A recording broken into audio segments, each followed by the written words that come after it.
The challenge of the Yukon. It's Yukon King, swiftest and strongest lead dog of the Northwest, blazing the trail for Sergeant Preston of the Northwest Mounted Police in his relentless pursuit of lawbreakers. On King! On, you huskies! Gold discovered in the Yukon. A stampede to the Klondike in the wild race for riches.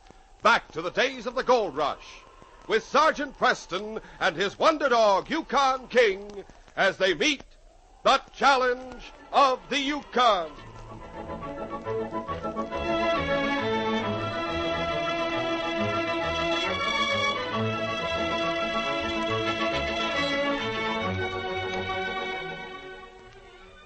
Liz Terrett was an influence in Dawson City. She had inherited several enterprises from her husband, who had died the year before. Liz had taken over and was prospering. Now that summer had come, Liz had big shipments to make to Seattle, both of gold and of furs. Captain Davis of the Yukon Belle had docked at Dawson City after returning from the trip to Selkirk. He went to the Terrett Fur Trading Office to make the usual deal to carry Liz Terrett's shipments to Seattle. Howdy, Captain. I figured you'd be coming around sometime this afternoon. Have a chair. Thanks, Liz. I suppose you've come about carrying our shipments this season. That's right. You saw the new river boat, the River Queen, that put up here yesterday, didn't you? Yep, sure did. It looks like I'm finally going to have some competition. Why, it seems to me you'd act a little more worried than you do, Captain. Oh, why should I? I've been giving good service to folks up this way ever since the gold rush started. Yukon Belle is a fine boat, even if the River Queen is newer. I reckon there's enough business for both of us anyhow. Look, Captain, I had a visit from the skipper of the River Queen this morning. He's not going on to Selkirk. He's heading back to Seattle right from here. Sailing day after tomorrow. So are we. Bill Camden, the River Queen's skipper, says his boat is much faster. And what's more, Captain, he's offered to reduce the rates a bit to get our business. Now, wait a minute, Liz. We've been doing business since you and your husband started up here. You don't mean to say you'd change over and ship up on the River Queen? Oh, I might. I'm not in business for my health, you know. Well, doggone it if you do that. Others will do the same. Then it won't pay me to make the run up here. I know how you feel about it. Now, hold on, Liz. Now, hold on. I'll tell you what I'll do. I'll cut my rates to match Camden's. How's that? Well, now, that's something, of course. But one thing that's very important to me is something you can't match, Captain. Huh? What's that? I told you Bill Camden says his boat is much faster than yours. He hopes to beat you to Seattle by 3 or 4 days. That time means a lot to me. Well, he's lying. Nothing on the Yukon River can beat the Yukon Belle. Nothing. Now, take it easy, Captain. Well, I just don't like anybody insulting the Yukon Belle, that's all. By thunder, if I had the chance, I'd show that boasting skipper of the River Queen that he'd take the smoke of my boat any time. Say, that gives me an idea, Captain. If you really mean what you just said. Of course I mean it. I like dealing with you, and Bill Camden struck me as having a sneaky look about him that goes against the grain. Oh, then you're going to ship on the Yukon Belle after all? On one condition. What's that? If the River Queen skipper agrees, I suggest you race the Yukon Belle against the River Queen tomorrow. Say at noon. What? Sure, think of the fun and excitement. And if you're so sure the Yukon Belle can beat the other boat, you can make yourself a few big wagers on the side. But what's the reason you want The first boat to reach the landing at Beavertown 10 miles from here will get my business. And that means the shipping business of most others in town. Well, how about it? Do you think the Yukon Belle can win? Of course you can. By thunder, you tell Bill Camden I'll be ready and waiting with steam up at noon tomorrow if he's willing. If he backs down, Captain, I'll consider giving my business to your boat. Camden is coming back here later. Told him I wanted to talk to you before I made a decision. I'll put the proposition before him, and if he agrees, I'll come to the dock and tell you.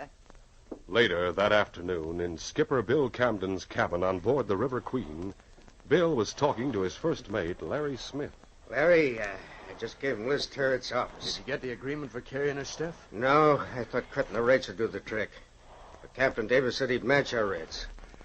Of course, the fact that I said we could make a faster run to Seattle almost won her over. Skipper, if we don't get some of the shipping from up this way, we won't last on the Yukon run. I'm not after just some of it. I want to get all of it. If Liz Terrett's shipped on our boat, the others will follow suit. You mean we've lost out to the Yukon Belle? Not yet. Liz likes Davis. She's given him a chance. But the decision won't be made till tomorrow. What's she waiting for? She wants me to race the River Queen against the Yukon Belle. Starting here at noon tomorrow and finishing at Beavertown, 10 miles from here. She says her business will go to win her. Of course, you told her our boat was faster, but you really think we can beat Davis in a race? He's been a riverboat skipper for years, and he knows all the tricks. Larry, we're going to win that race one way or another. What's more, we stand to make some cash on bets. But how can you be sure of winning, Skipper? Look, as you know, in the boiler room below decks, each boiler has a steam escape valve on top. Keep the pressure from getting too high. Yeah, I know. Those valves are adjustable. If someone should happen to tighten a nut on one of them so the steam couldn't escape, the boiler would finally blow up, wouldn't it? Sure, but now, if that happened on the Yukon Belle, we'd win the race. Yeah, but some of the men below decks would be scalded. In fact, it might blow the side right out of the boat. Could be. But we got to win that race, Larry. How would you get anyone to tighten that valve down? Nobody could get into the boiler room to do it. I know somebody who could and would. Who? Captain Davis fired one of his boiler room crew right after the boat docked. He gave the fellow until tonight to get his gear out of his locker. He's a tough guy named Butch Miller. He's plenty sore at the captain. He was swearing he'd like to get even with him sometime. I heard him raving about in the cafe earlier today. Of course, he just said that to me private-like when he asked me to take him on. Did he say he'd do what you wanted him to do? No, I didn't know about the race then. I'll go uptown and find Butch tonight. I'll put it up to him to fix that valve when he goes aboard to get the stuff in his locker. I'll make it worth his while. As soon as you know for sure, I'll start making some bets. That's a good plan, Skipper. We ought to win a lot of cash, and what's more, end up with a lot of business.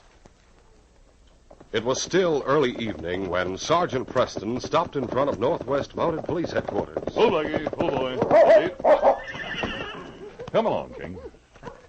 Hi, Sergeant. Where you been keeping yourself? Liz Terrett, hello.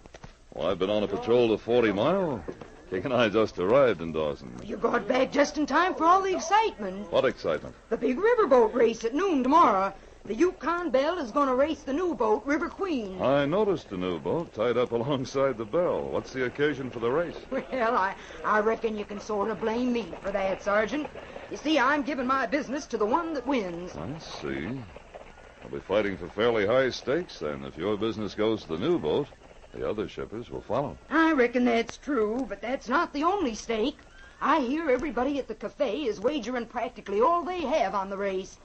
Of course, I'm hoping Captain Davis's boat wins, but I'm too smart to bet. Does the Yukon Belle seem to be the favorite? From what I heard, the skipper and crew of the River Queen bet plenty that they'll win. Oh? In fact, I hear Skipper Bill Camden mortgaged the River Queen to the hilt to raise more betting cash. He seems to be sure his boat will win. Yep, that's right. Might, too. Should be an exciting race. Where's the finish line? At the landing at Beavertown. I'll have to be on hand to see it. I'm riding the Yukon Belle. Say, why don't you come along, Sergeant? I might at that. I'll tell the captain to expect you. You can even bring King with you, huh, fella? Are both boats going to carry passengers? Well, they agreed only to take on 10 apiece.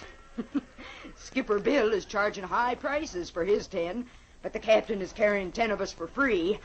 I'll expect to see you come aboard the Yukon Belle to help us cheer if it wins. See you in the morning, Sergeant. Right.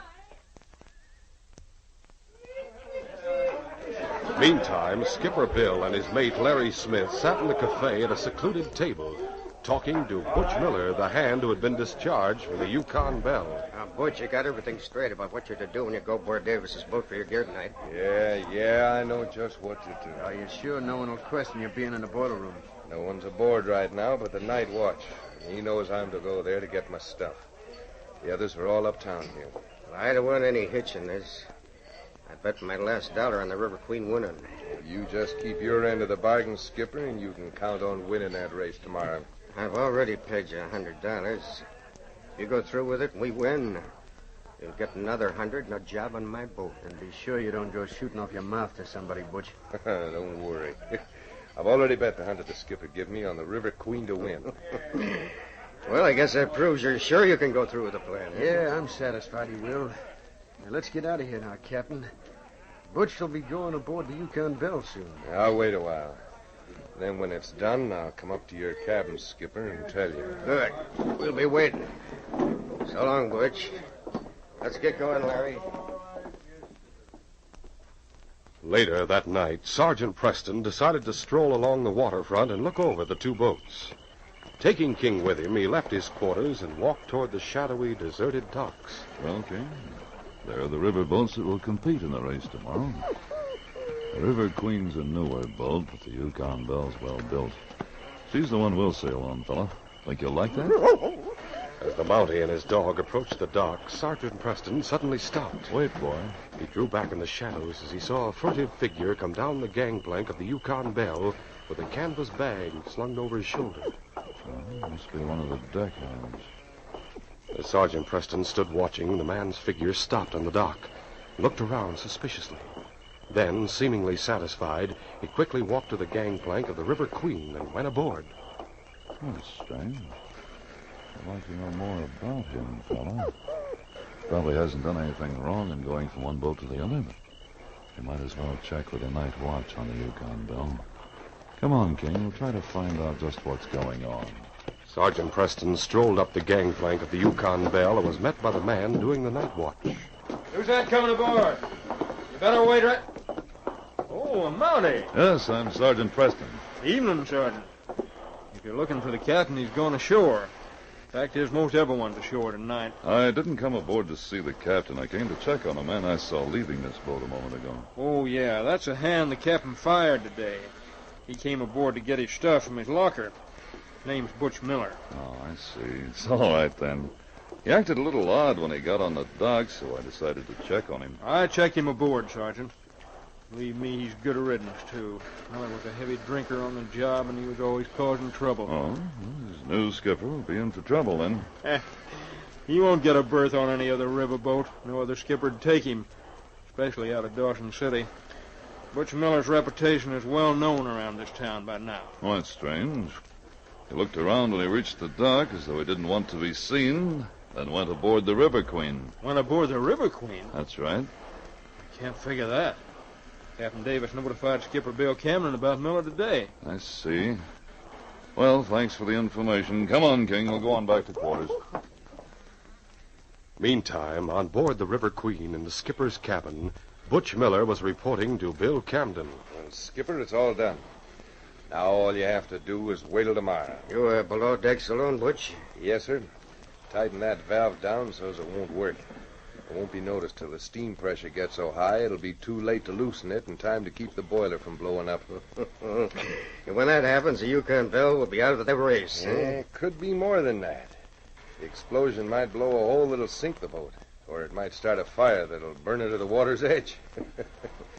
It'll teach that ornery Captain Davis to throw me off his rotten tub. Hey, hold on. Something like that's liable to happen. Liz might be killed. Winning the race wouldn't do us any good. Don't you worry. You'll have the only river packet that can carry passengers and freight to Seattle. What's more, you'll make plenty on your bets. Should have thought of what might happen. Huh? I don't like the idea that Liz might get killed. But she refused to sail on our boat. And, if you say, if the Yukon Belle is totally out of commission, we'll get all the trade. Yeah.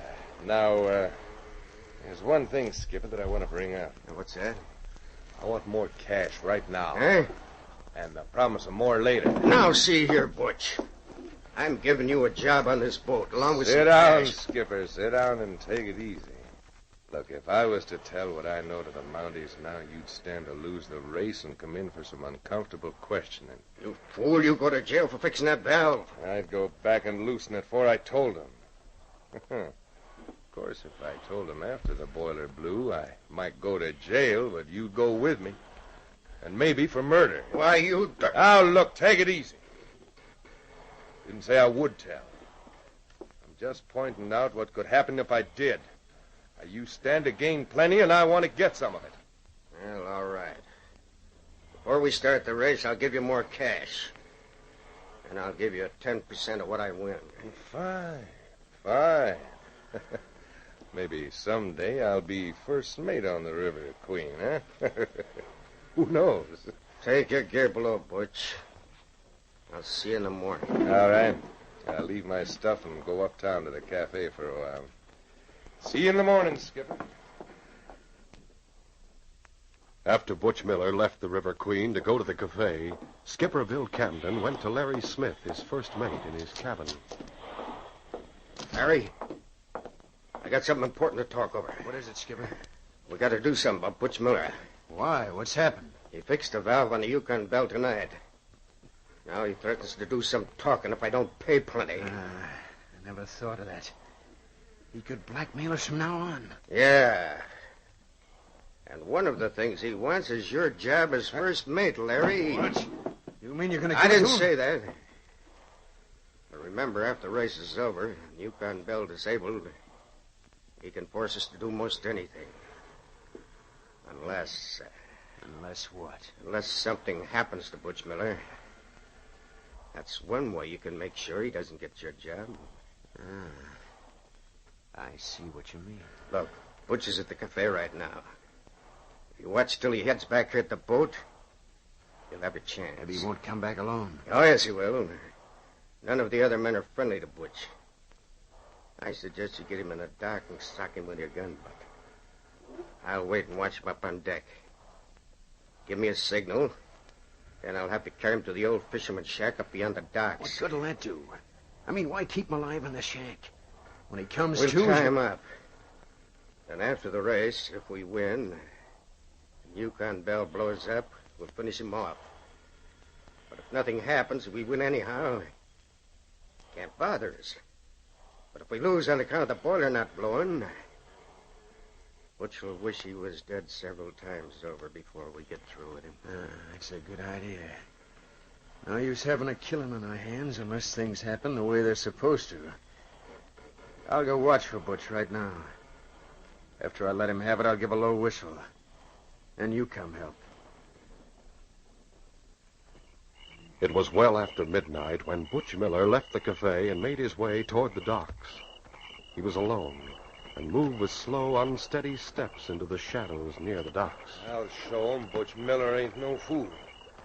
I'll get plenty from them, too. Plenty.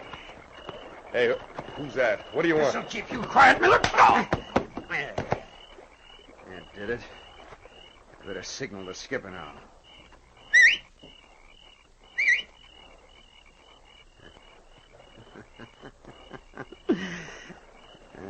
When Butch Miller wakes up, he'll be plenty surprised.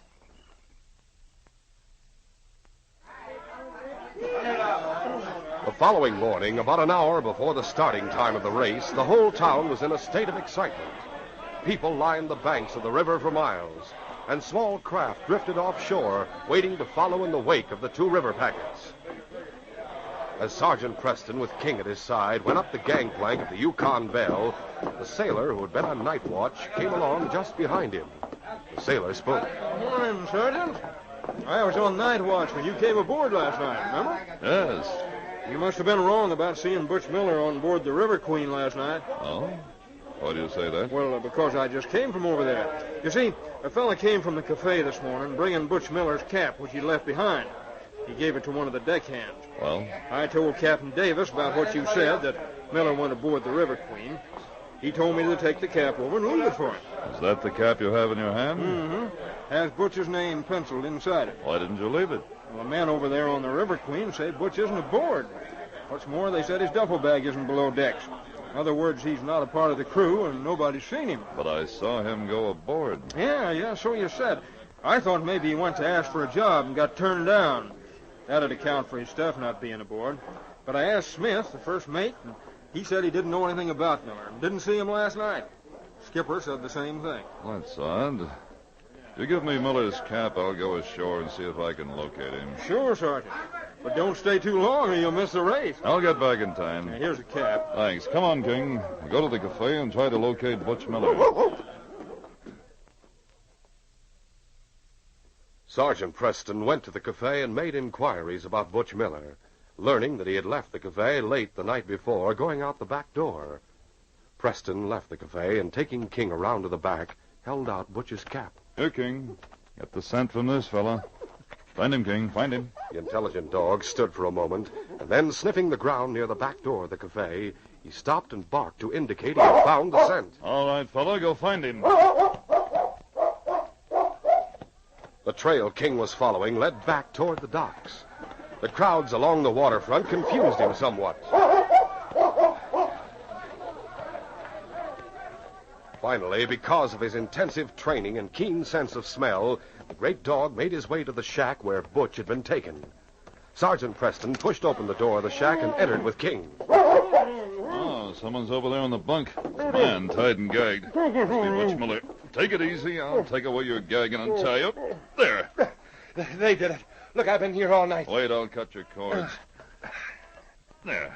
Now you can sit up. Yeah. Listen, they talked. They didn't think I came to yet. They planned to kill me, that's what. Who does? What's this all about? I'll fix them, though. I'll tell you, Sergeant. It's a skipper and mate of the River Queen. Oh? They paid me to tighten a valve on one of the boilers of the Yukon Belle. It'll blow up and the River Queen will win the race. So that's it. Yeah. You're coming with me. We've got to release that valve before the boats start. The boats, they're already leaving the docks. Yeah, it's too late now. Hold out your arms. What for? Hold them out. All right. These handcuffs will keep you out of trouble. Leaving you here with King to watch you. Stay here, King. Watch him, boy. I'll come back for you, Miller. Right now, I have to get to the Yukon Belle. Sergeant Preston ran to the dock where the Yukon Belle had been moored. Both river boats were already heading into midstream, and because of the noisy crowd, it was useless to shout. Preston looked around frantically for a few moments, and then he saw a small motorboat about to leave. He ran along the dock, calling out, Wait! Hold that boat! Going to come aboard, Sergeant? Hurry up, or we'll miss the finish. I'm coming aboard right now. Now listen. It's a matter of life or death. Get me to the Yukon Belle and hurry. Do the best they can, Sergeant. Here we go.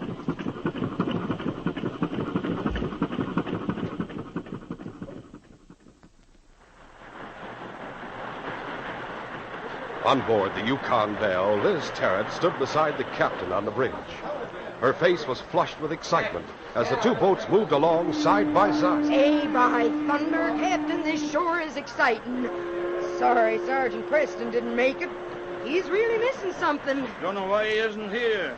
Saw him heading for the boat some time ago. Then when I come to look for him, he wasn't aboard. Here's hoping you can get up speed enough to beat Camden. Well, we're not up to full speed yet, Liz. Boys below are getting up plenty of steam, and soon I'll give the signal for full speed ahead. Some of them small craft better stay back or they'll be swarmed. Yeah, say, look, there's someone coming like blazes. Say, if he gets much closer, he'll ram into us. Better give him a warning whistle.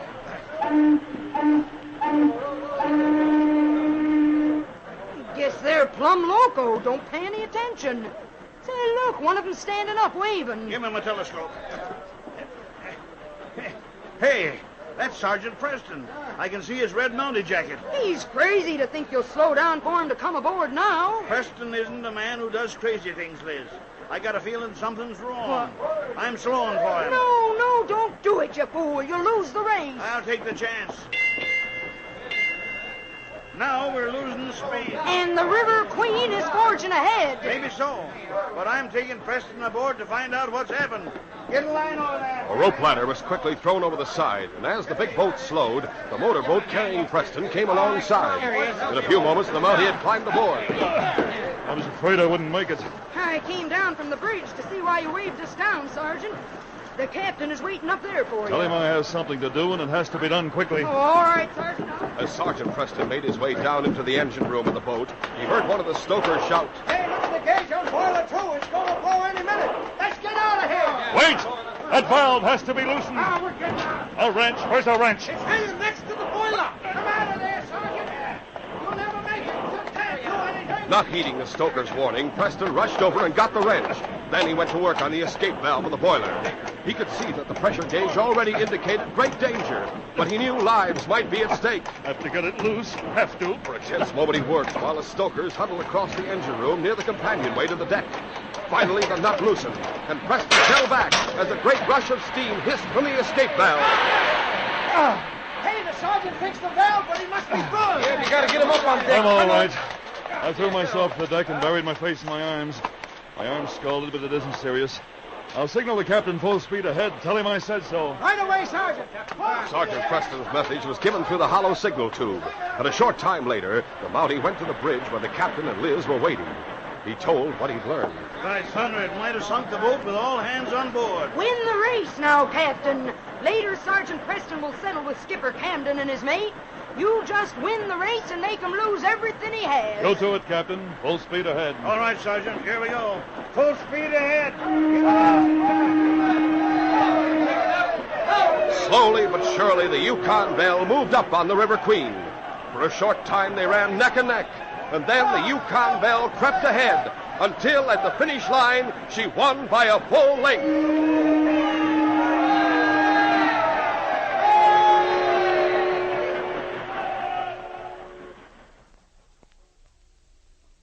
The riverboats docked at Beavertown. Then Sergeant Preston went to the shack and got Butch Miller, who had been guarded during the race by the great dog Yukon King. Then, taking Butch with him, he picked up Liz and the captain, and all of them boarded the River Queen.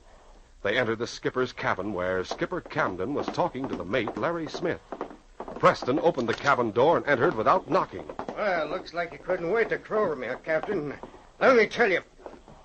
Hey, what are you bringing Butch Miller here for? Why the handcuffs on him? You ought to know, Camden. And if you think I'm going to take the rap for everything, let you and Larry Smith get away with it... Shut up. I don't know what you're talking about. Neither do I. Stop the act, Camden. I'm arresting you and your mate in the name of the Crown for felonious assault on the person of Butch Miller and for trying to wreck the Yukon Queen. Now, see Do here. your talking at headquarters. Good work, Sergeant Preston. Well, Captain Davis, you won the race. I'll take these men to headquarters now. This case is closed.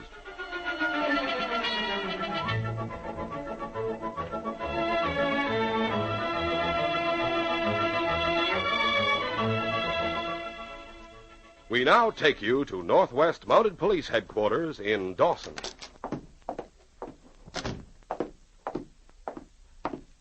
You sent for me, Inspector? Yes, Sergeant. Have you ever heard of a man called Solitaire Jackson? Yes, sir. He's an American gunman who just got out of prison. From what they say, he came up to the Yukon to get even with the man who framed him. Apparently, that's not the only reason he came up here. Man answering his description has just robbed the express office and shot the constable on guard. I want you to find him, Sergeant, and bring him in. Right, sir. Let's go, King. Solitaire Jackson has a dangerous reputation. But why should he rob the express office if his real motive is to get revenge on the man who framed him? Perhaps there's more to this case than the inspector realizes. More mystery, more criminals involved, and more danger for Sergeant Preston. Be sure to listen to this exciting adventure, The Diamond Solitaire, Wednesday. These radio dramas, a feature of the Challenge of the Yukon Incorporated, are created by George W. Trendle, produced by Trendle Campbell Enterprises, directed by Fred Flowerday, and supervised by Charles D. Livingston. The part of Sergeant Preston is played by Paul Sutton. They are brought to you every Wednesday until September, when we shall resume our regular Monday, Wednesday, and Friday broadcasts.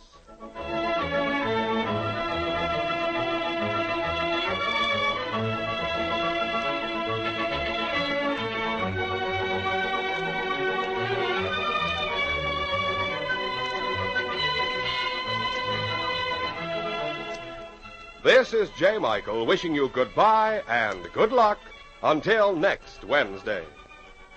This is the Mutual Broadcasting System.